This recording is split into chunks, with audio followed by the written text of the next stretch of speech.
incredible rapper. He's awesome.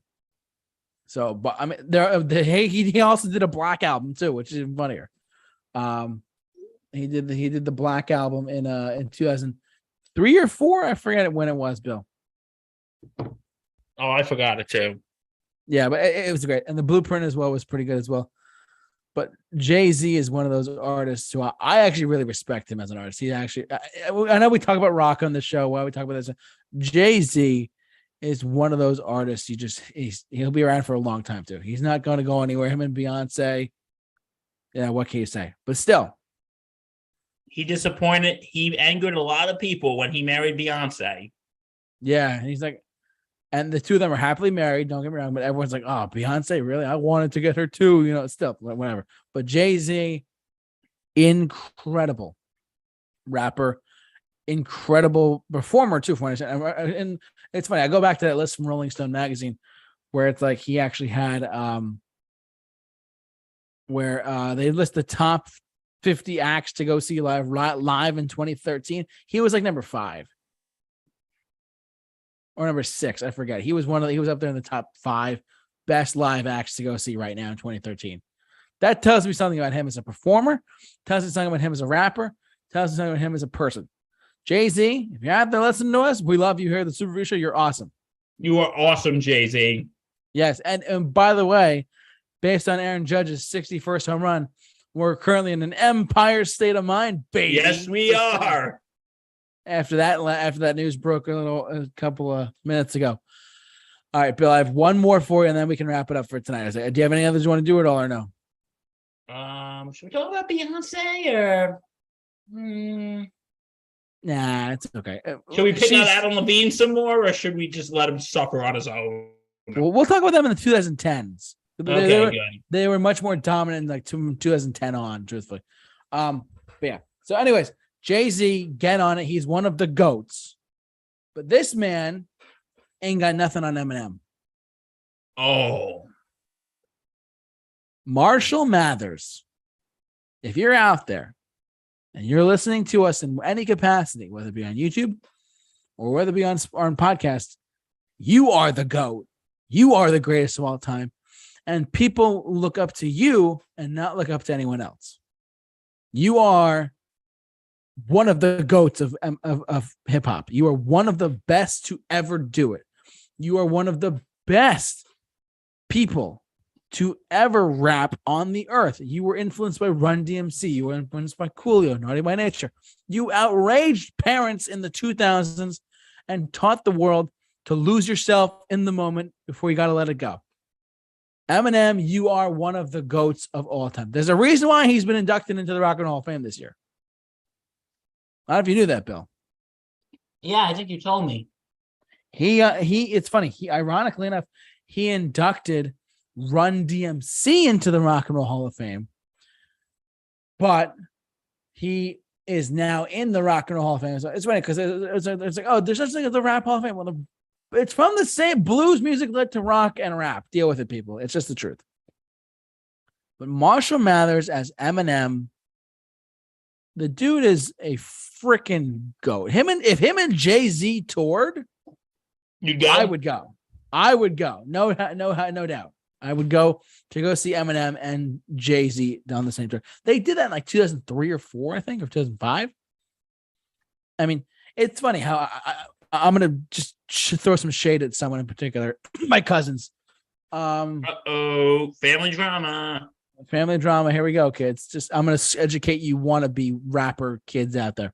You want to talk to me? Come back and talk to me in 10 years when trap music and rap is not only just the mainstream, but someone out there has consistently delivered incredible hip hop music for over 25 years. Come back and talk to me when Juice WRLD is forgotten about because he's not good at all. Come back and talk to me in the next 20, 30 years when these artists who are started in 1999 with my name is, who started in 1999, who had one of the longest running number 1 hit songs in the history of music in general, regardless of genre, you want to talk to me about chart hits? Lose Yourself by Eminem was a #1 hit song on the Billboard Hot 100 in the United States of America for 12 weeks straight. For 12 weeks straight, everyone was like, lose yourself in the moment. For 12 weeks, that was the #1 song. And he was the first rapper to win an Oscar. Thank you, Bill. The dude is incredible.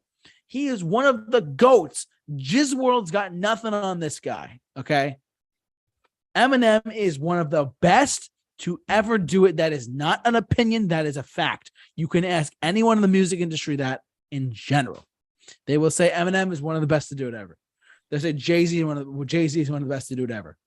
They will go back to one of these two, if not Eminem, and say, oh, well, or even Dr. Dre, like another one too. He was more in the 90s though, but still, like Eminem, you want to talk about one of the best to ever do it. You got to talk about Eminem.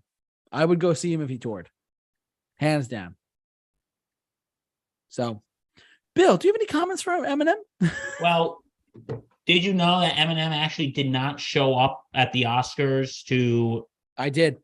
Because he thought he didn't have the chance of winning, so he sent a friend of his. Yeah, he sent a friend of his to go collect his Oscar, and because he won an Oscar for collecting, he collected an Oscar for "Lose Yourself," and because it was a song written for a movie. So he wrote this. He wrote the song, and he rapped it out and whatnot too. And he won the Oscar, the first rap artist to ever win that Oscar. He's like, I'm not going to win. He fell asleep with his daughter watching TV or whatever. And in 2020, he actually came back and got to do his Oscar performance finally. Yes, he did. That's right. Back in January, February of 2020, right before COVID hit. So, but bottom line, Eminem is one of the best to ever do it, period. There's no ifs, ands, or buts, ladies and gentlemen. Sorry, Brendan and Patrick Mahoney, your trap shit. Eminem is one of the best to ever do it, ever. You know what? This is one of the best rappers of all time. You know what? I know this is, again, it's a 2010 album, but have you ever listened to his Recovery album? I actually have, yes. It's actually about his recovering from drugs and everything. Yep. And by the way, when he went through like AA and drug rehab stuff, you know who his sponsor was? Who? Sir Elton John. Wow. That tells you something too. I mean, if Elton John's got, he's friends with him too, so. Elton John was his, because like here's the thing, you know what? As much as I like Eminem, I kind of don't think this was his finest hour.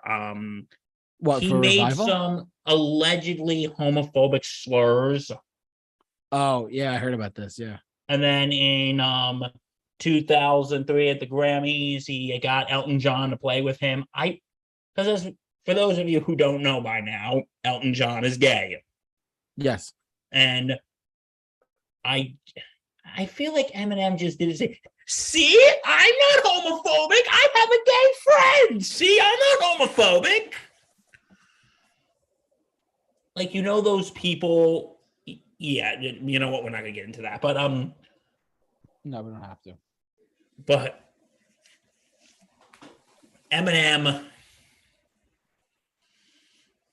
is one of the best. No, one of the best. And you know what? With Recovery album, that song, Stand There and Watch Me, just gonna stand there and watch me burn. I love the way you lie, yep. Yeah, love the way you lie. It makes me think, I wonder if Eminem, because for those who don't know, earlier this week, Rihanna was announced she's going to be doing that Super Bowl halftime show. And she sung on that song. I wonder if Eminem's going to... He might pop out. Who knows?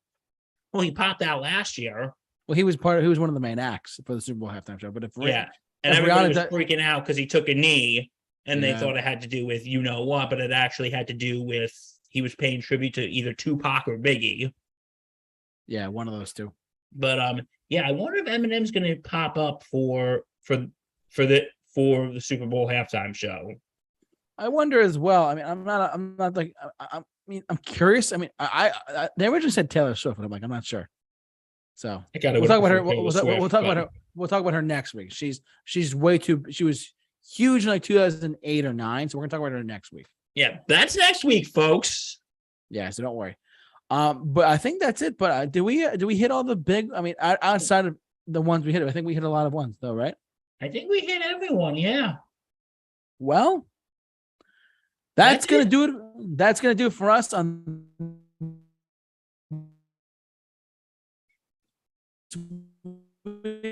week's episode of the Super Review Show's mix. Use that hashtag as well on social media. And if you'd like what you see here, subscribe to this YouTube channel. We do this every Wednesday night, and tune in next week for the 2010s, and then tune in the week after for our 100th mixed bag episode. All-star panel coming out. Bill and I are stoked about that. Yeah. We're gonna be and flipping just- out as we do it. We just got to give you a quick note. Again, we kept saying this. That is actually going to be on a Friday instead of a Wednesday It's gonna be on the 14th. My birthday's the 15th. Just saying. because I'm going to be actually in Vegas on that Wednesday. So Yep, and we've pushed our mixed bag show for that week to Friday the 14th, not the 13th. So don't worry. But we want to thank all of you for watching and listening, however you enjoyed us tonight, and hopefully you understand that the 2000s were full of craziness in the world, but definitely this music is super show. So tune in next week and stay safe and take care. Check out Sports Insanity Podcast on all platforms. I can let that slide. So anyways, we'll see you guys next week. So stay safe and take care, ladies and gentlemen. See you next week as we end this music